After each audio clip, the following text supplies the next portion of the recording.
Scripture, 2 Corinthians chapter 13.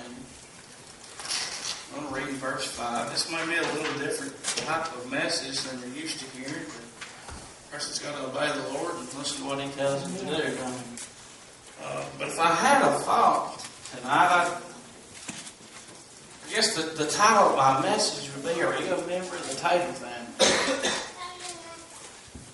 A member of the Tator family. Now, if you're looking at me thinking what you're talking about, but we're going to get into some different type of personalities within the church. We're talking about our church family here and how to strengthen and grow our church family because it's important. Amen. A church family is an important part of your family, you know. And I get to thinking sometimes we've got family members that we're not too proud to have in our family, right? Everybody's got some type of a dysfunction in their family. And they've got family members that some of us is a little more proud of than others, and some that we're not so proud of. But it's still our family. We still have to pray for our family. Our family is important. And just like our real blood family, our church family is the same way. You know, we may have some church family members that we're a little more proud of than others. You know, and just like any church, there's some dysfunction within that group, and we need to lift them up. But if you've got your Bible, 2 Corinthians chapter 13, verse 5, it says, "Examine yourselves, whether you be in the faith. Prove your own selves. Know ye not your own selves, how that Jesus Christ is in you, except you be reprobates." You know, I get to asking that question, are you a member of the Tator family? Now, you'll have to bear with me. This goes a little outside the square box that we're used to being in. But there's different types. I'm going to explain to you the different members of the family that make up the Tator family. And this is a self-examining message, just for you to examine yourself to see where you measure up within this family. The first member of the family, there's old man Dick. You may know him as Mr. Dick Tator. They have those in every church, right? Dick Tator is somebody that thinks that nothing can be done unless that person's in charge. That he's not going to participate unless he's in charge of that.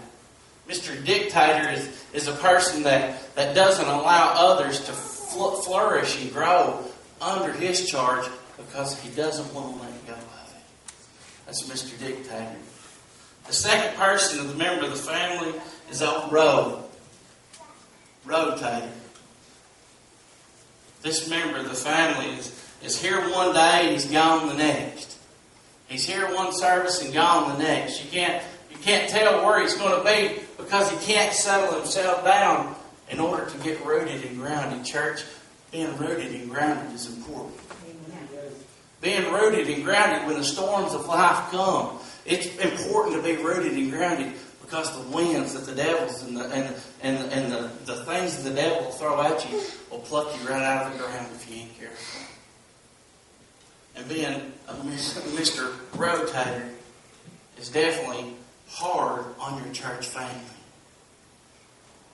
The third member of the ever-popular Tator family is Sister Aggie. Everybody know her? Agitator. She's a troublemaker. She causes problems. She doesn't see trouble brewing. She'll start something.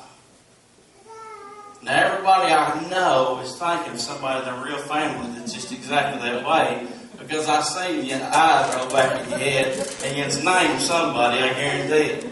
Right then, I'm not going to ask you to get in trouble, but read zoom in on everybody, and we'll go around the room here and see.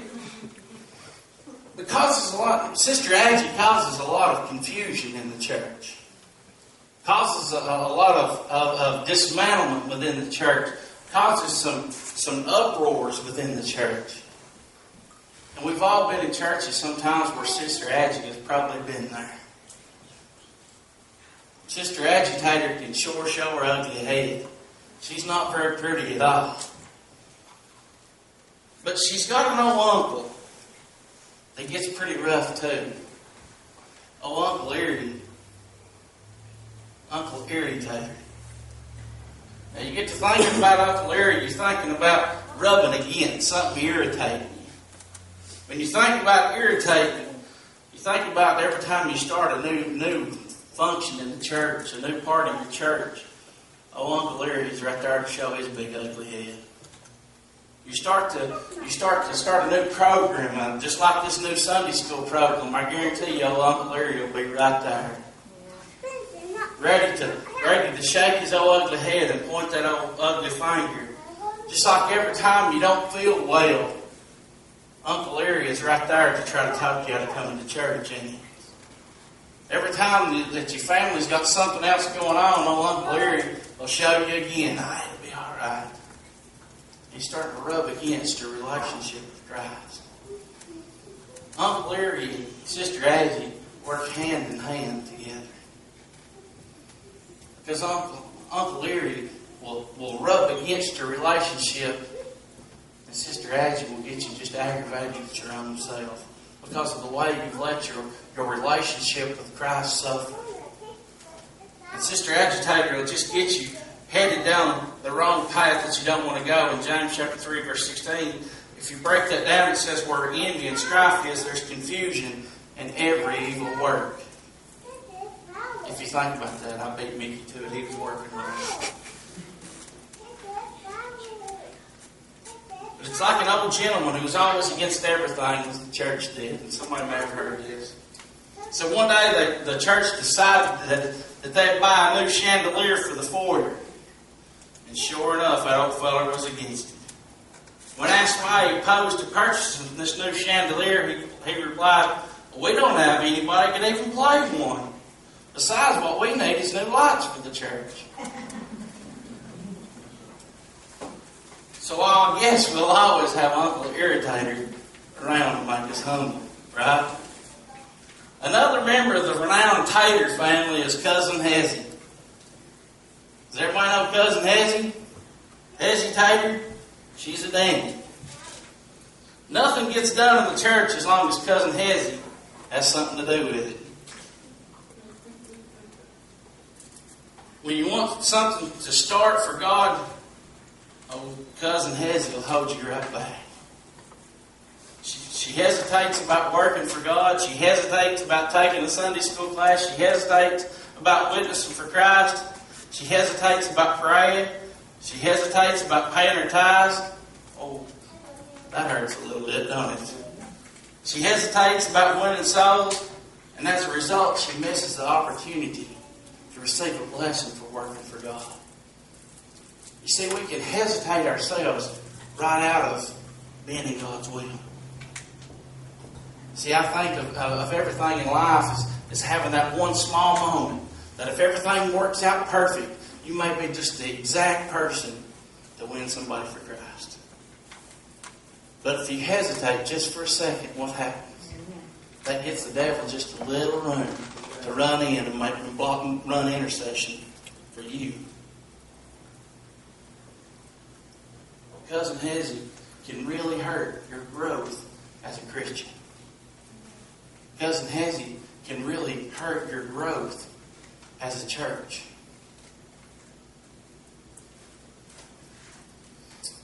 And then there's old Brother Speck. We've all seen some of these. Old Brother Spectator. Old Brother Spectator is there in every service. You don't have to worry about him. He'll be right there. But won't hit a lick at nothing. All he wants to do is watch.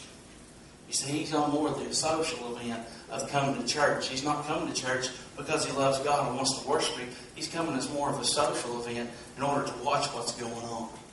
Maybe in order to see what better standing he can get within the community because he can talk about who all was at church the night before. You see, Brother Spectator, he's always sitting in the chair with his arms folded. Not because it's as cold as it was in here this morning with everybody with their arms folded. But just because he's not going to put forth any effort. He's not going to put forth any effort. He doesn't participate in the singing, the worship, the prayer time, and he sure doesn't participate in anything else. So when service is over, he goes home just like he came. Old Speck. watches everybody from the sidelines. And yeah, you guessed it, when work day comes, old Speck will be there to watch everybody else work. You see, spectator can also miss the opportunity to be in God's will, because he's not in tune with his relationship with Christ. See, old Speck, he's in such a shape that he doesn't even have a prayer life, because he's sitting on the sidelines for that too. And folks, that's a dangerous spot to be in. When you're unwilling to work a little for God, when you're unwilling to roll up your sleeves and dig in for your salvation, that's a dangerous place to be in. So don't be like old spectator. And then another member of this peculiar family is Miss Emmy. We all know her, right? Miss Emmy Tator. Miss Emmy Tator wants her church to be just like everybody else's church. She doesn't want to let God have free will. She doesn't want God to have free reign of her church. She wants her church to be just like everybody else's church. She wants her church, her choir, to sound like the Billy Graham Crusader choir. She wants her preacher to preach just like the TV evangelist. She wants her life to imitate the other ministries around her. See, again, because of her wanting to be so much like everybody else, she's not allowing God to use her in the way that He wants to impact her life and impact others through her. You see, Sister Emmy is a dangerous person to be too. And another member of the Tator family is Brother Ampu. You know him? Amputated? You see, he's amputated himself from the church altogether. He's afraid to commit himself to the family in order to help the family out, and he's cut himself off from being part of that. And let me tell you, folks, there's sometimes when you're going to need a church family. There's sometimes that there's going to be a time in your relationship with Christ and in your walk when a church family is going to be a vital, important role. You see, that church family is a scotch. That church family is a scotch in your life, because sometimes the storms of life are so bad that you want to take a step back. As the old saying goes, if you ain't moving forward, you're moving back. And if you don't have that church family with you, that church family behind you acting as that scotch, if you ain't careful, you'll slip farther back than you want to. So don't be like Brother Amputator and cut yourself off from this church family. But lastly, there's one member of this Tator family that we need to be like. And that's Sweet. Oh, Sweet Tator. She's a specimen all around. It doesn't matter what goes on, she's got a smile on her face. It doesn't matter how cold it is in church, she just crosses them arms and smiles and praises God through it. The colder it is, the more she's raising them arms trying to work up a sweat. The rougher it is, the more she's praising God because she knows that He's there with her. The better it gets in her life, the more she's thanking Him because she knows it could be much worse. You see, Sweet Tator, that's a person that we need to be like. If we're going to imitate any of our lives after any of the Tator family, that's the one that we need to imitate our life after. Because, folks, there's always somebody, if you look around, that's got it a little bit worse than you do. Amen. There's always somebody that, if you look around, that's got it a little rougher, that may not be in the shape that you're in. You don't know what old Sweet Tator does? She's right there to give him a pat on the back and say, it'll be all right. We're here for you if you need anything. You know, and that's what a church family's for. A church family, just like our regular family, if we don't see them very often, if we don't communicate with them, we don't have a relationship with them, then we kind of fall out of touch with what's going on in their life. You know, and that's the importance of a church family, is to communicate, to relate. And when you see another member of the church family down, is to get behind them. Give them that hug. Say, it'll be all right. I'm here with you. But most of all, to remind them that God's there with them too. You know, as I said this morning, He's always been there. Anytime you've ever wanted to call on Him, He's always been there. He's never left you. He's never forsaken you. In the midnight hour, whenever you need to call on Him, He's there to listen, ain't He? I guarantee you there's not a person in this room that's not been loved. As Dad used to say, lower in a snake's belly in the waiting room. That's love. But He was still there to listen, wasn't He? It doesn't matter if you're on the mountaintop or in the valley or anywhere in between. He's there, leading you, guiding you on your path. Folks, the church family is important. The church family is an important role. You know, when it talks about in the Bible, not forsaking yourselves to assemble together, that's one of the reasons why. It's not just because God's only in the church house. That's not true, is it? God's not only in the church house. God's outside these four walls. God's outside these four walls. I hope you take Him with you when you leave. Because that'd be awful waste to leave Him in here. But that's what our church family is for. Our church family is to help each other up. To help lead each other through the valleys. To be there for one another. Sweet Tator, her characteristics are found in Galatians chapter 5, verses 22 and 23. And I'm just going to read this to you. It said, but the fruit of the Spirit is love, joy, peace, long-suffering, gentleness, goodness, faith, meekness, temperance, and against such there's no law. See, that's the fruits of the Spirit.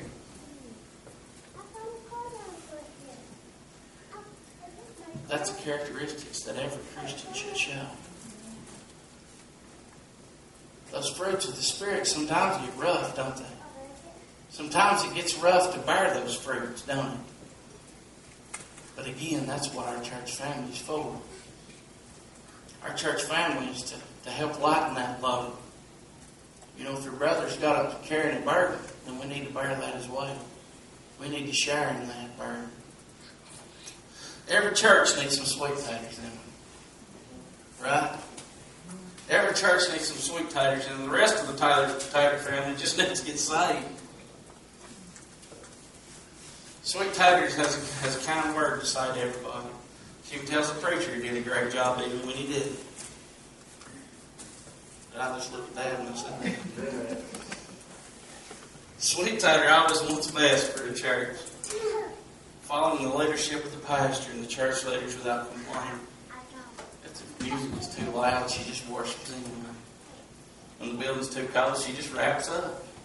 If the message is too long, she just enjoys it anyway. She's a sweet tater. We need more sweet taters in her church. This morning, tonight, I'm used to working night shift, but tonight, I want you to ask yourself the first part of 2 Corinthians chapter 13, where it said, examine yourselves whether you be in the faith. Prove your own selves. You see, your life is not to prove by me. You don't have to prove anything to me. But there is coming a day that you're going to be judged on what you done. Right? Does everybody agree with that? There's going to come a day when you're going to have to give account for everything that you've done in this life. What member of the Tator family are you? What member of the Tator family are you? Now, just because you may be one of them other Tator family members doesn't mean that you're not saved. It just means you need a name change. It just means you need a name change. And you can do that tonight. As everybody stands.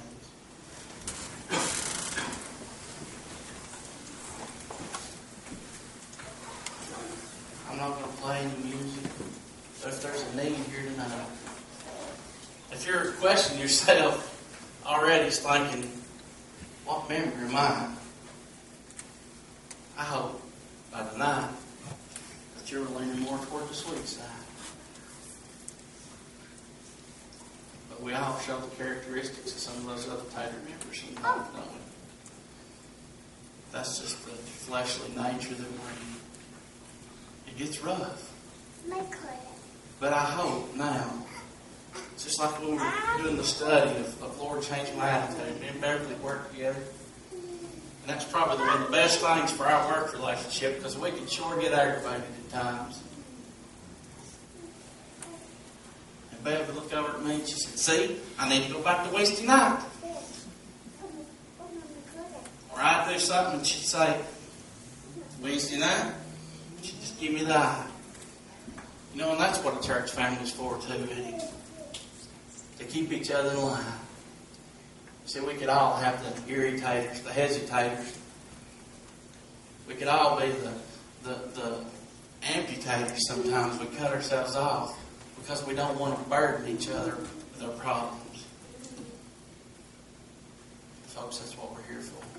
If you've got a problem tonight, come and take care of it. There's no better place. You say, "Micah, I'll take care of it on my own when I leave here." If I've got a problem, I want a bunch of people helping me pray for it. You know, somebody may have a little better connected line than I do sometimes. Has anybody got a need tonight anyway? If you don't, that's okay. Because I'm going to be praying for you. Just like I want you to pray for me. To be the best sweet tater I can be. My wife's thinking more like a sour tater. Has anybody got anything to put in the church service?